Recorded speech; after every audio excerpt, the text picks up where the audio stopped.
नमस्कार, स्वागत है आपका न्यूज वन इंडिया पर। आपके साथ मैं हूं मीनाक्षी रजत। देवभूमि में आपको दिखाएंगे उत्तराखंड की तमाम खबरें। शुरुआत करते हैं।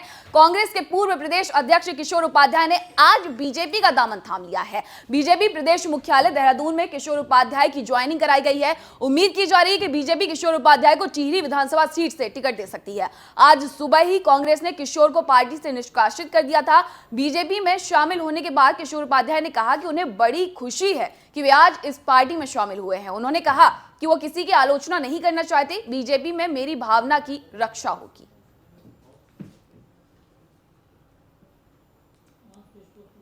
और आज जिन्होंने भारतीय जनता पार्टी की सदस्यता नरेंद्र मोदी जी की नीतियां और भारतीय जनता पार्टी के विचार से प्रभावित होकर आज भारतीय जनता पार्टी में आ रहे हैं, ऐसे श्रीमान किशोर उपाध्याय जी। मित्रों, आप सब लोग जानते हैं कि किशोर उपाध्याय जी उत्तराखंड कांग्रेस में अध्यक्ष और करीब 45 साल तक कांग्रेसी रहे किशोर उपाध्याय बीजेपी में शामिल हो गए हैं। टिहरी विधानसभा सीट से पार्टी उन्हें चुनाव लड़वाने जा रही है। इसी को लेकर न्यूज वन इंडिया के विशेष संवाददाता सुदीप जैन ने किशोर उपाध्याय से खास बातचीत की। आप भी देखिए। उत्तराखंड कांग्रेस के सबसे पुराने नेता और करीब 45 साल तक कांग्रेस की सेवा करने वाले किशोर उपाध्याय आज भारतीय जनता पार्टी में शामिल हो चुके हैं। हमारे साथ किशोर उपाध्याय जी हैं। सर, भारतीय जनता पार्टी में आज आप शामिल हो गए, क्या कहेंगे? आखिर 45 वर्षों आपने कांग्रेस में सेवा की और अब भारतीय जनता पार्टी आप आए। नहीं, मैंने पहले भी कहा है कि जो सरोकार हैं, तब चाहे टिहरी के हैं, तब चाहे राज्य के हैं, उत्तराखंड के हैं, और उत्तराखंड से ही अगर ये ठीक ठाक रहेगा, सुखी रहेंगे उत्तराखंड के लोग, तभी देश भी, राष्ट्र भी सुरक्षित रह सकता है। जिस धरती ने माँ गंगा जैसी बेटी पैदा की है, काशी का गौरव भी तभी है।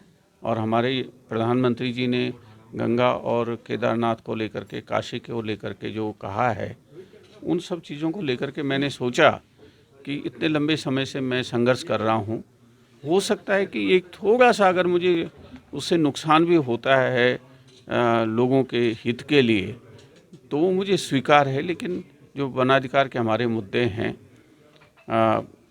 राज्य और केंद्र सरकारें उनको सुलझाएंगी, इस भावना को लेकर के मैंने आज ये कदम उठाया। किशोर जी, आपने कांग्रेस पे कुछ नहीं बोला, आपने कहा मुझे कुछ नहीं कहना। निष्कासन का निर्णय, पार्टी से निकालने का निर्णय, पद से हटाने का निर्णय उनका था, आपने कुछ नहीं कहा। मैं सकारात्मकता पर, पॉजिटिविटी पर जाता हूं, मैं नकारात्मकता पर नहीं जाता। इसका जवाब वो ही दे सकते हैं जिन्होंने चिट्ठी उठी और जो किया है, ये आप उन्हीं से जवाब लीजिए। किशोर जी, अंतिम सवाल, टिहरी सीट से अभी भारतीय जनता पार्टी ने किसी को सिंबल नहीं दिया, आप ही प्रत्याशी होंगे, क्या कहेंगे? देखिए, ये पार्टी निर्णय लेती है और पार्टी में जो इंडिविजुअल है वो एक समुद्र में बूंद की तरह होता है, और उसका जो भी पार्टी का आदेश होता है उसको मानना पड़ता है। और मेरा संगठन का लंबा अनुभव है, तो जो पार्टी निर्णय लेगी, जो आदेश करेगी, उसका पालन किशोर उपाध्याय करेगा। तो ये किशोर उपाध्याय जी थे जो कांग्रेस छोड़कर भाजपा में शामिल हो चुके हैं, और इनका साफ तौर पर कहना है पार्टी के आदेशों का पालन होगा। कैमरामैन राजन बड़ोला के साथ Sudeep Jain, news one India, Dehradun. और अधिक जानकारी के साथ हमारे विशेष संवाददाता सुदीप जैन जुड़ गए हैं। सुदीप, देखिए, 2017 की अगर बात करते हैं तो विधानसभा में कांग्रेस की तरफ से उन्हें सहसपुर से उतारा गया था, जहां वो सहदेव पुंडीर से हार गए थे। इस बार निष्कासित किए गए और फिर बीजेपी में चले गए, और क्या वजह रही कि वो बीजेपी में शामिल हो गए, क्योंकि कांग्रेस से उन्हें इस बार टिकट मिला भी नहीं था? देखिए, किशोर उपाध्याय अगर एक केस समझे तो वो कांग्रेसी नेता है। हरीश रावत के मुख्यमंत्री काल में वो प्रदेश अध्यक्ष थे। हालांकि उनकी हरीश रावत से बहुत अधिक नहीं बनी। बीते करीब 6 माह से उनके भारतीय जनता पार्टी में जाने की अटकलें थी। कभी ऐसी चर्चा थी कि वो अनिल बलूनी के संपर्क में है। बीते दिनों हमने देखा वो प्रदेश महामंत्री संगठन से मिलकर निकल रहे थे और मीडिया पहुंच गई, हालांकि उन्होंने बात नहीं की। आज उनका टिकट भी कंफर्म हो गया है और वो भारतीय जनता पार्टी के सिंबल पर टिहरी विधानसभा, नगर विधानसभा से चुनाव लड़ेंगे। टिहरी विधानसभा सीट से जो भारतीय जनता पार्टी के विजयी प्रत्याशी थे, जो चुनाव जीतकर इस वक्त तक विधायक हैं, उनका टिकट होल्ड था, वो कट गया है। और वो धन सिंह नेगी जिनका नाम है, वो टिहरी पे ही विधानसभा सीट से ही कांग्रेस से चुनाव लड़ेंगे। अभी थोड़ी देर पहले उनके समर्थक हंगामा भी करके गए, विरोध दर्ज करा के गए हैं। जहां तक किशोर उपाध्याय को ज्वाइन कराने के पीछे भारतीय जनता पार्टी रणनीति है, वो इस प्रकार है कि धन सिंह नेगी की रिपोर्ट भारतीय जनता पार्टी के पास ठीक नहीं थी कि वो चुनाव जीत सकते हैं। दूसरा, किशोर उपाध्याय 45 वर्षीय पुराने कांग्रेसी हैं और एक ब्राह्मण चेहरे भी हैं। तो इन्हीं दोनों कॉन्फ़िगरेशन के आधार पर भारतीय जनता पार्टी ने निर्णय लिया है हालांकि अभी भी भारतीय जनता पार्टी का आधिकारिक रूप से टिहरी और डोईवाला से प्रत्याशी घोषित नहीं हुआ है। उम्मीद की जा रही है कि कुछ ही देर में प्रत्याशी घोषित हो जाएगा, क्योंकि कल ही नामांकन का अंतिम दिन भी है। तो लिहाजा ये चुनौती है कांग्रेस और भाजपा दोनों के सामने कि नॉमिनेशन से एक दिन पहले, जब कल नॉमिनेशन का वक्त खत्म हो रहा है, दोनों ही प्रत्याशियों के पास अपनी 100% लिस्ट फाइनल नहीं हो सकी है। ये भी कहीं ना कहीं एक चुनौती है दोनों ही दलों के लिए। अगर लीड के तौर पर देखें तो भारतीय जनता पार्टी जिस स्ट्रेटजी की बात कह रही थी, उस स्ट्रेटजी पर वो आगे बढ़ती जरूर दिख रही है।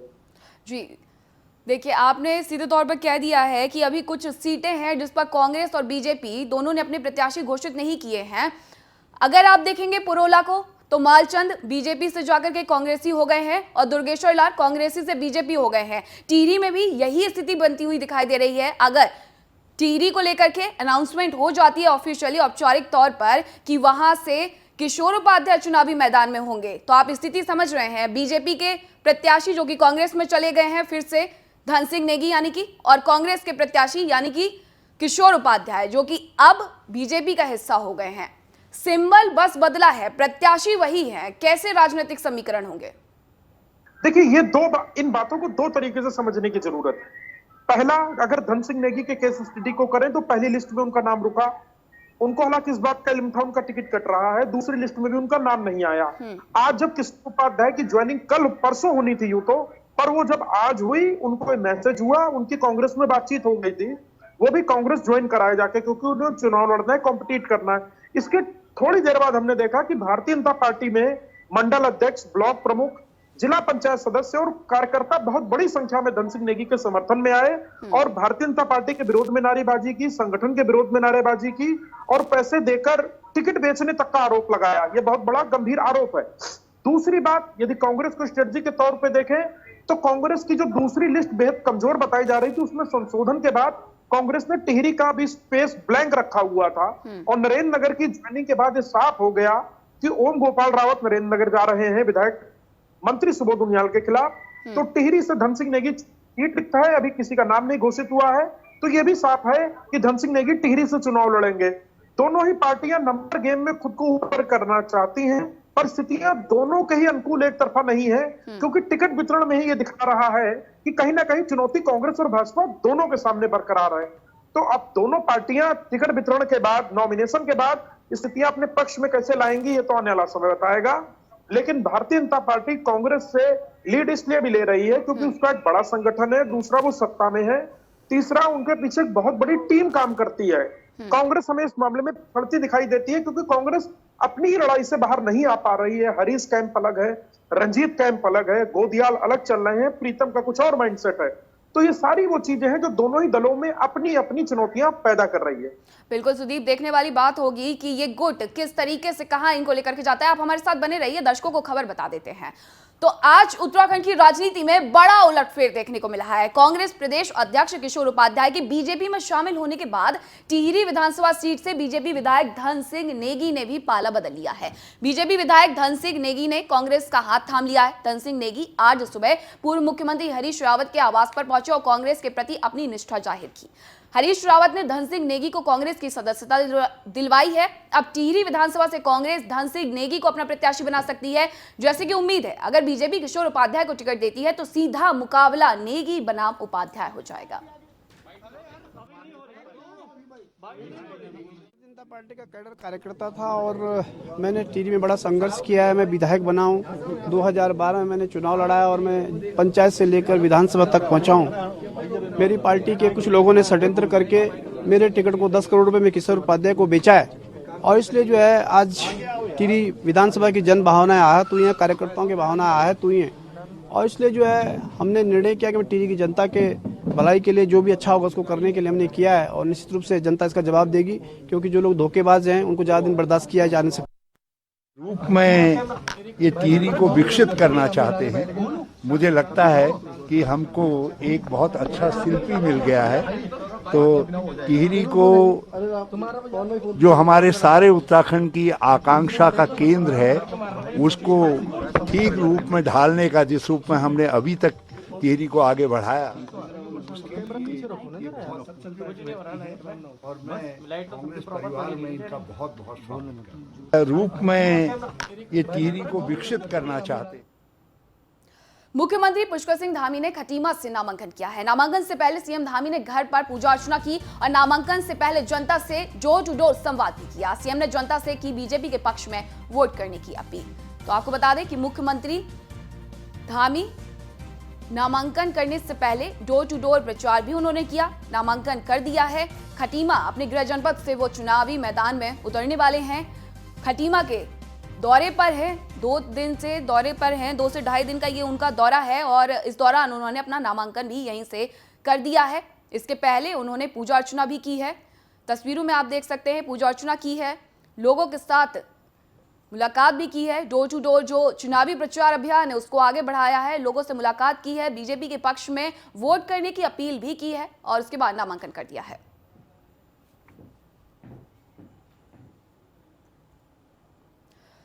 और अधिक जानकारी के साथ सुदीप हमारे साथ जुड़े हुए हैं। सुदीप, देखिए आज मुख्यमंत्री ने भी अपना नामांकन कर दिया है। गृह जनपद में वो मौजूद हैं, लोगों से मिल भी रहे हैं, बीजेपी के पक्ष में माहौल बनाने की कोशिश भी कर रहे हैं। उनका जो ये नामांकन हुआ है और लोगों से वो जो मुलाकात कर रहे हैं उसके पहले उन्होंने कहा था कि मैं वहां से खड़ा हूं जहां मुझे लोगों के पास ज्यादा जाकर के अपील करने की जरूरत नहीं है कि आप मुझे जिताइए, क्योंकि मेरा भरोसा यहाँ पर है। ये बात बिल्कुल ठीक है कि खटीमा मुख्यमंत्री पुष्कर सिंह धामी का एक विशेष लगाव है।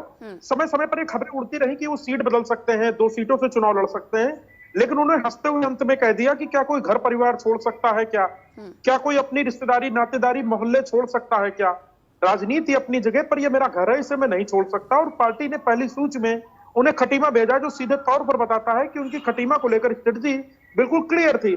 मुख्यमंत्री बनने के बाद उन्होंने खटीमा को बड़ी सौगातें दी हैं, बड़ी घोषणाएं की हैं। एक सफारी बनाने का ऐलान हुआ है, क्रोकोडाइल सफारी बनाने का ऐलान हुआ है, इस पर काम भी शुरू हुआ है। और लोगों को भी लगता है जब मुख्यमंत्री उनकी विधानसभा का है और विधायक तो वो है ही, तो कहीं ना कहीं विकास कार्यों में और तेजी आएगी। लंबित कई मांगे, चाहे स्वास्थ्य हो, शिक्षा हो, सड़क हो, इसमें तेजी दिखेगी। पुष्कर सिंह धामी समय समय पर खटीमा में रात्रि विश्राम भी किए। चुनाव से पहले लोगों से मिलते रहे, कार्यकर्ताओं से देहरादून में भी मिलते रहे। उन्होंने खटीमा से अपना संपर्क नहीं तोड़ा और आज भी बहुत एक सधे हुए राजनेता की तरह वो पहले पूजा पाठ करते हैं, किसी के घर भोजन करते हैं, लोगों से मेल मुलाकात अभिवादन करते हुए नामांकन करने जाते हैं। कल नामांकन का अंतिम दिन है, कोई त्रुटि न रह जाए इसलिए मुख्यमंत्री 2 सेट दाखिल कर सकते हैं, ऐसा सूत्र बता रहे हैं। उनके नॉमिनेशन में यहां से देहरादून से केंद्रीय मंत्री प्रहलाद जोशी, प्रदेश अध्यक्ष मदन कौशिक, सांसद अजय टमटा और प्रदेश भाजपा के सह मीडिया प्रभारी बलजीत सोनी भी हेलीकॉप्टर से रवाना हुए थे, पर वेदर खराब होने के कारण उनकी लैंडिंग नहीं हो पाई, लिहाजा वो वापस लौट आए हैं। तो भारतीय जनता पार्टी भी उनके जो बड़े नेता हैं वो उनके समर्थन में, उनके नामांकन में जाके एक संदेश देना चाहते थे, पर खराब मौसम की वजह से नहीं जा पाए। ये साफ तौर पर बताता है कि खटीमा को लेकर भारतीय जनता पार्टी, मुख्यमंत्री कितना मुतमईन है, कितना सुनिश्चित है, कितना निश्चित है। तो ये कहीं ना कहीं रणनीति का भी हिस्सा है कि मुख्यमंत्री जिस सीट से लड़े वो बेफिक्र होकर लड़े, ताकि पूरे प्रदेश में एक मैसेज भी जाए। बिल्कुल सुदीप, देखिए इस बार वो तीसरी बार खटीमा से उतरे हैं चुनावी मैदान में। लोगों की प्रतिक्रिया कैसी है, लोगों के बीच में क्या माहौल है? देखिए, खटीमा को मुख्यमंत्री अक्सर अपनी मां भी कहते रहे और लोग कहते हैं कि मुख्यमंत्री हमारे बेटे हैं, हमारे भाई हैं। हमने समय समय पर मुख्यमंत्री आवास में, जनता दरबार में आयोजित कार्यक्रमों में देखा, वो मंच से उतर के लोगों से सीधे मिलते हैं, गले में हाथ डालते हैं। उनका अपनत्व है, क्योंकि मुख्यमंत्री इस चीज को एक एहसान के तौर पर भी स्वीकार करते हैं। यदि खटीमा का उनको आशीर्वाद न मिलता तो शायद वो सदन ही ना पहुंचते, और यदि सदन ना पहुंचते तो मुख्यमंत्री बनना बहुत दूर की बात था। तो खटीमा से उनका एक अपनत्व है और लोगों में भी उनके प्रति एक अपनत्व का भाव है। ये सीधे तौर पे बताता है कि इसीलिए मुख्यमंत्री की पहली पसंद खटीमा है। पार्टी संगठन भी बड़ी मजबूती से, एकजुटता के साथ खटीमा से उनके लिए पीछे, उनके साथ खड़ा है और चुनाव प्रचार में, डोर टू डोर कैंपेन में, सोशल मीडिया के कैंपेन में उन्हें पूरी तरह सपोर्ट कर रहा है। जी, बहुत बहुत धन्यवाद सुदीप आपका तमाम जानकारी के लिए। तो मुख्यमंत्री पुष्कर सिंह धामी ने नामांकन कर दिया है। नामांकन का कल अंतिम दिन होगा, उसके पहले उन्होंने आज नामांकन कर दिया है। रुक करते अगली खबर का। उत्तरकाशी से अगली खबर, जहां कर्नल अजय कोठियाल ने किया है गंगोत्री से नामांकन। काशी विश्वनाथ के दर्शन के बाद कोठियाल ने किया नामांकन। जगह जगह महिलाओं से कोठियाल का स्वागत भी किया है। तो ये बड़ी खबर है कि सीएम फेस हैं आम आदमी पार्टी के, कर्नल अजय कोठियाल जिन्होंने नामांकन कर दिया है गंगोत्री विधानसभा सीट से वो चुनावी मैदान में होंगे और लगातार वो गंगोत्री का दौरा करते रहे हैं। 5 दिवसीय दौरे पर भी वहां पहुंचे थे, लोगों से मुलाकात करते रहे हैं और कर्नल अजय कोठियाल ने गंगोत्री से नामांकन किया है। काशी विश्वनाथ के दर्शन के बाद उन्होंने ये नामांकन फाइल किया है। आपको बता दें कि इस दौरान महिलाओं ने जगह जगह कर्नल अजय कोठियाल का स्वागत भी किया है। तस्वीरें हैं जहां वो नामांकन करने के लिए पहुंचे हुए थे। उत्तरकाशी की गंगोत्री विधानसभा सीट से वो चुनावी मैदान में हैं। कर्नल अजय कोठियाल आम आदमी पार्टी के सीएम फेस हैं और उन्होंने गंगोत्री से नामांकन किया है। वहीं कर्नल अजय कोठियाल के डिजिटल नव परिवर्तन संवाद का आज आखिरी दिन है। आज कर्नल कोठियाल युवाओं के साथ नव परिवर्तन संवाद करेंगे। आम आदमी पार्टी ने युवाओं के लिए बड़ी गारंटी दी है। 7 दिन तक चला है कर्नल अजय कोठियाल का डिजिटल नव परिवर्तन संवाद। अजय कोठियाल ने समाज के अलग अलग वर्गों को इस दौरान संबोधित किया है। आपको बता दें कि 21 जनवरी से लेकर 27 जनवरी तक उनका ये नव परिवर्तन संवाद चला है, जहां उन्होंने अलग अलग वर्ग के लोगों से संवाद किया है। आज युवाओं से वो संवाद करने वाले हैं। बड़ी गारंटी दी थी। आपको बता दें कि उन्होंने गारंटी आम आदमी पार्टी की तरफ से दी गई है कि 6 महीने में 1 लाख युवाओं को रोजगार, और अगर रोजगार नहीं दे पाए तो रोजगारी भत्ता देंगे। और वहीं आज युवाओं से कर्नल अजय कोठियाल नव परिवर्तन संवाद करेंगे और नव परिवर्तन संवाद का आज ये आखिरी दिन।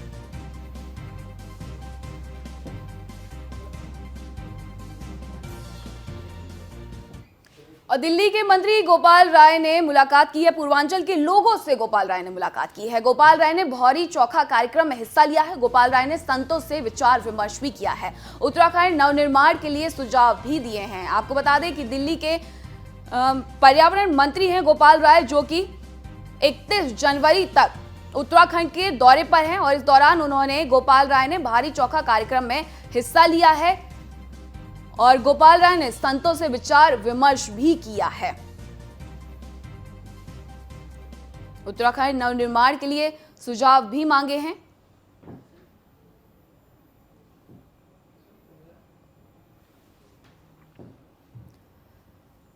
डोईवाला में कांग्रेस ने अपने प्रत्याशी मोहित उनियाल का उस समय टिकट काटा है जब मोहित अपने समर्थकों पार्टी नेताओं के साथ आज नामांकन करने जा रहे थे।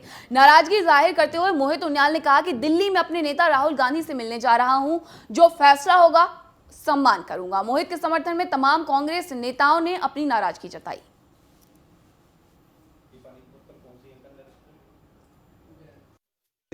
एक छोटे कार्यकर्ता को एक राष्ट्रीय पार्टी ने, मेरे संगठन ने इतनी बड़ी जिम्मेदारी सौंपी थी, तो क्षेत्र में खुशी की लहर थी।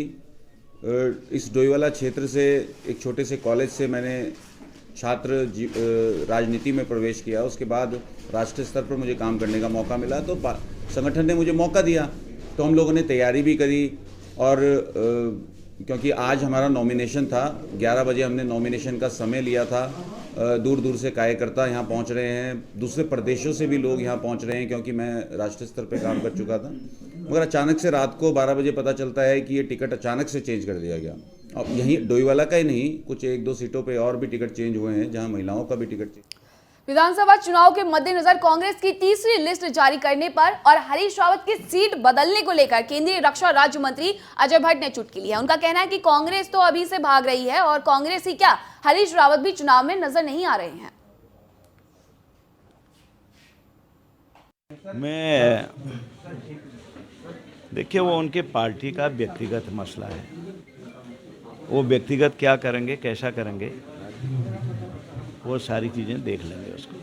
क्या लगता है हरीश रावत जी के लिए राह इतनी आसान है? अब वो पता नहीं उनके भाग्य में क्या है। उनको पहले हरिद्वार में हो गया था सांसद का, वहाँ से वो भागे जहाँ मुझे हुआ था वहाँ, और फिर वो वहाँ से भाग के पता नहीं क्यों जा रहे हैं, फिर यहाँ आ गए हैं। तो दिक्कत तो है ही है, इसलिए सब ठीक है। तो क्या लग रहा है कांग्रेस में सब कुछ आसान या सब कुछ ऑल इज वेल नहीं है? अब कहाँ है, आप देख ही रहे हैं कांग्रेस की स्थिति तो आप जानते हैं, खुलेआम एक दूसरे के खिलाफ लड़ते ही हैं। खबर रुद्रपुर से, जहां बीजेपी विधायक राजकुमार ठुकराल का इस्तीफा सामने आया। बीजेपी के प्राथमिक सदस्यता से ठुकराल ने इस्तीफा दिया है। ठुकराल ने प्रदेश अध्यक्ष मदन कौशिक को भेजा त्याग पत्र। प्रदेश अध्यक्ष और विधायक पर भ्रष्टाचार का लगाया आरोप।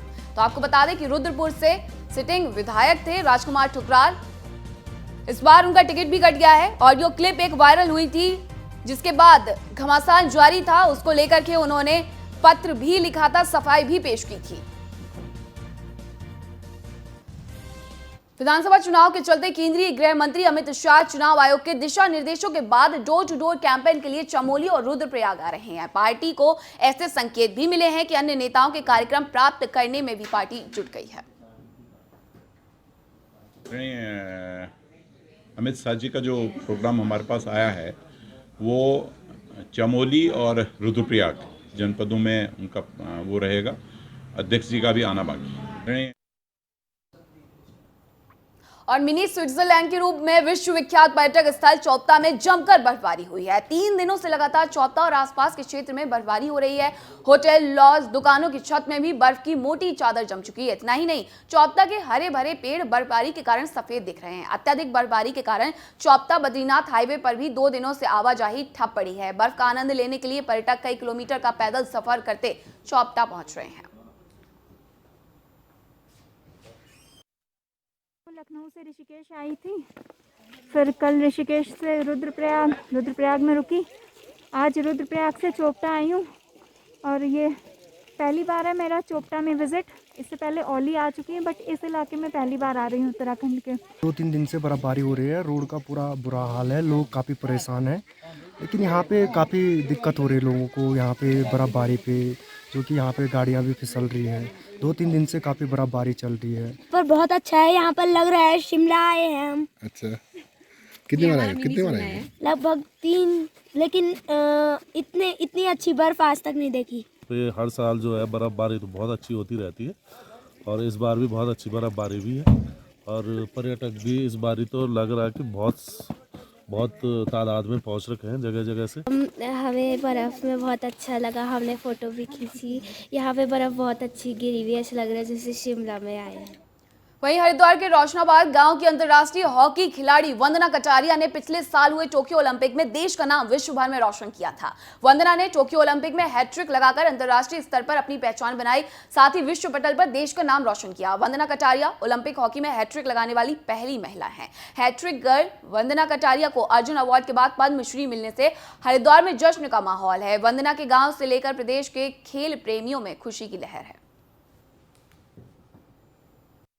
देखो, खुशी का तो बहुत ज्यादा माहौल है, गांव में भी और जिले में भी और राज्य में भी और पूरे देश में खुशी का माहौल है, क्योंकि पिछली बार जो है अर्जुन पुरस्कार से सम्मानित वंदना कटारिया को किया गया था और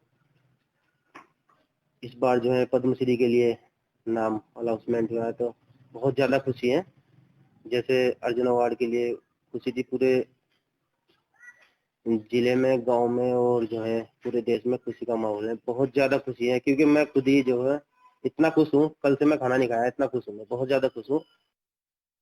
उन्होंने बताया था, उन पे भी मैसेज दिया था, तो उन्होंने ही बताया था इस चीज़ के लिए।